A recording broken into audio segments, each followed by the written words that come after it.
നിങ്ങളൊരു യാത്ര പോയിട്ട് വരട്ടെ എന്ന് പറഞ്ഞപ്പോ ഞാൻ കരുതിയത് നീ എന്തെങ്കിലും ട്രിപ്പ് പ്ലാൻ ചെയ്തിട്ടുണ്ടാവുമെന്ന്.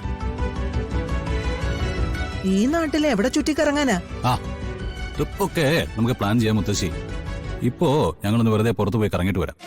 മോളെ രാധികെ, മുത്തശ്ശി അനുഭവത്തിന്ന് പറയുക, കല്യാണം കഴിഞ്ഞു കുറച്ചു നാളുകൾക്കുള്ളില് ഭർത്താക്കന്മാര് ഭാര്യമാരോട് ഒരുപാട് സ്ഥലങ്ങൾ പറയും. അവിടെയൊക്കെ പോണ്ടേന്ന് ചോദിക്കും. അപ്പൊ ഭാര്യമാരെന്താ ചെയ്യ? അപ്പോ വേണ്ടെന്ന് പറയും. പറയരുത്. അങ്ങനെ പറഞ്ഞവരൊന്നും പിന്നെ പുറം ലോകം കണ്ടിട്ടേയില്ല. അതുകൊണ്ട് വരുൺ ഏതെങ്കിലും ഒരു ട്രിപ്പിന്റെ കാര്യം പറഞ്ഞ പെട്ടെന്ന് പോയി ഉള്ള സാധനങ്ങൾ പെട്ടിയിൽ എടുത്തു വെച്ച് റെഡി ആയിക്കൊള്ളണം. അല്ല, മുത്തശ്ശൻ അങ്ങനെ എന്തെങ്കിലും പറഞ്ഞ് മുത്തശ്ശിയെ പറ്റിച്ചിട്ടുണ്ടോ? ഒരു തവണയൊന്നുമല്ല. അന്നത്തെ കാലത്ത് പിന്നെ കാരണവന്മാരുടെ മുമ്പിൽ വെച്ച് പെണ്ണുങ്ങൾ അധികം ഒന്നും മിണ്ടില്ല. ചോദിക്കുന്ന ചോദ്യത്തിന് പോകാമെന്ന് പറഞ്ഞാല് കുഴപ്പം പിടിച്ച പെണ്ണ് എന്നാ ബാക്കിയുള്ളവര് കരുതുക. അതുകൊണ്ട് തലയും കുനിച്ച് മിണ്ടാതെ നിൽക്കും. അത് തന്നെ സൗകര്യമൊന്ന് കരുതി പറ്റിക്കുകയും ചെയ്യും. അല്ല മുത്തശ്ശി, ഈ കാരണവന്മാരുടെ മുന്നിൽ വെച്ച് അധികം സംസാരിക്കില്ല. പക്ഷേ നിങ്ങൾ രണ്ടുപേരും മാത്രമാകുന്ന സമയത്ത് മുത്തശ്ശിക്ക് സംസാരിക്കാമല്ലോ.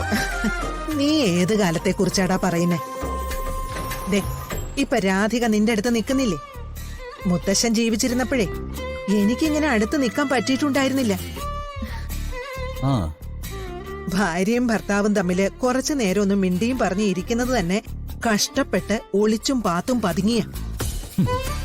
അവിടുന്നൊക്കെ ഒരുപാട് പെണ്ണുങ്ങൾ മുൻപോട്ട് വന്നിട്ടുണ്ട്. പിന്നല്ലാതെ ഇപ്പോ കാര്യങ്ങളെല്ലാം പെണ്ണുങ്ങളുടെ കയ്യിലല്ലേ. ഇപ്പൊ പിന്നെ ആണുങ്ങളാ മിണ്ടാതെ ഒതുങ്ങി പിടിച്ച് നടക്കുന്നത്. നീ പേടിക്കണ്ടടാ, രാധിക മോള് നിന്നെ മിണ്ടാനൊക്കെ സമ്മതിച്ചോളൂ. ഞാനൊന്നും തടയുന്നില്ല മുത്തശ്ശി. മുത്തശ്ശി, പെണ്ണുങ്ങള് പഴയ കാലത്ത് നിന്ന് ഒരുപാട് മുന്നോട്ട് വന്നിട്ടുണ്ടെങ്കിലും ഇതിനെ അങ്ങോട്ട് മുന്നോട്ട് കൊണ്ടുവരാൻ അത്ര എളുപ്പമല്ല. കുറച്ച് ജോലിയൊക്കെ എടുക്കേണ്ടി വരും. അതൊക്കെ എന്റെ മോള് റെഡി ആയിക്കൊള്ളും. മുത്തശ്ശി വരുന്നുണ്ടോ ഞങ്ങളുടെ കൂടെ? അതെന്തിനാ ഞാൻ വരുന്നേ? അല്ല, ഞങ്ങള് കാഴ്ച കാണാൻ പോവല്ലേ, അപ്പൊ മുത്തശ്ശിക്കും കാണാലോ.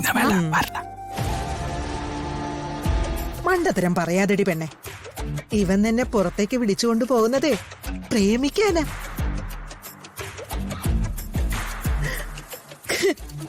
കണ്ടോ അവന്റെ ചിരി കണ്ടോ?